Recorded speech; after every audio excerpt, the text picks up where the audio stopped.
বিশ্ববিদ্যালয়ের ছাত্র সংসদ নির্বাচনের পুনর্তফসিল অনুযায়ী মনোনয়ন ফর্ম বিতরণ আজ থেকে শুরু করেছে নির্বাচন কমিশন। আগামী 4 ডিসেম্বর পর্যন্ত মনোনয়ন ফর্ম বিতরণ এবং জমাদান চলমান থাকবে। এ বিষয়ে আরও জানাতে সিলেটের শাহজালাল বিজ্ঞান ও প্রযুক্তি বিশ্ববিদ্যালয় থেকে যুক্ত হচ্ছেন সন্দীপন শুভ।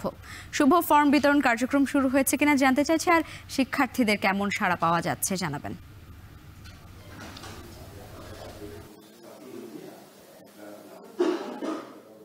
লাইবা, আপনি জানেন যে অনেক চড়াই বা অনেক উৎকণ্ঠার মধ্য দিয়ে কিন্তু এই নির্বাচনটার জন্য অনেক অপেক্ষা ছিল এবং পুনঃতফসিল ঘোষণা হয়েছে গত 24 জানুয়ারি এবং এরপর 26 জানুয়ারি কিন্তু খসড়া ভোটার তালিকা প্রকাশ করা হয়েছে এবং চূড়ান্ত ভোটার তালিকা গতকালকেই কিন্তু প্রকাশিত হয়েছে এবং মোট 6টি হলে 9136 জনের মতো ভোটার কিন্তু চূড়ান্ত ভোটার তালিকায় তারা জায়গা পেয়েছে এবং আজকে কিন্তু মনোনয়ন ফর্ম বিতরণ শুরু হয়েছে। এবং আমি যদি একটু আপনাকে জানিয়ে রাখি, সেক্ষেত্রে শাহজালাল বিজ্ঞান ও প্রযুক্তি বিশ্ববিদ্যালয়ের শাকসুর জন্য মোট 6টি হলে যে প্রার্থিতা হবে এবং এই 6টি হলের জন্য মোট 9টি পদ রয়েছে এবং মোট 23টি পদ রয়েছে শাকসুর জন্য, অর্থাৎ 32টি পদে কিন্তু এখানে লড়াই চলবে এবং এই প্রতিদ্বন্দ্বিতার জন্য প্রার্থীরা আজকে থেকেই তারা কিন্তু ব্যাংকে টাকা জমাদান করবেন। 300 টাকা করে শাকসুর জন্য এবং 200 টাকা হলের জন্য, হল সংসদ নির্বাচনের জন্য কিন্তু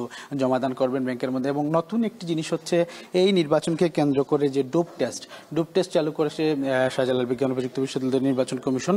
ডোপ টেস্টের মাধ্যমে কিন্তু প্রার্থীকে তার যোগ্যতা প্রমাণ করতে হবে এবং যে শর্তগুলো এখানে নেওয়া হয়েছে এর মধ্যে একটি হচ্ছে যে এনআইডি কার্ড থাকতে হবে, পাশাপাশি স্টুডেন্ট আইডি কার্ড এবং এর পরবর্তীতে কিন্তু ডোপ টেস্টের যে কপি, সেই কপিটি কিন্তু অর্থাৎ প্রমাণ করতে হবে যে কোনো মাদক সেবী যেন এখানে এই প্রার্থিতায় অংশগ্রহণ না করতে পারেন। এবং এখানে আমরা দেখতে পাচ্ছি যে সকল দলের কিন্তু অংশগ্রহণের একটা যে তাদের মধ্যে উৎসাহ উদ্দীপনা রয়েছে এবং আজকে থেকে কিন্তু তারা মনোনয়ন ফর্ম নেবেন। তবে সকাল থেকে প্রার্থীদের সাথে আমরা কথা বলেছি, তারা কিন্তু ব্যাংকের মাধ্যমে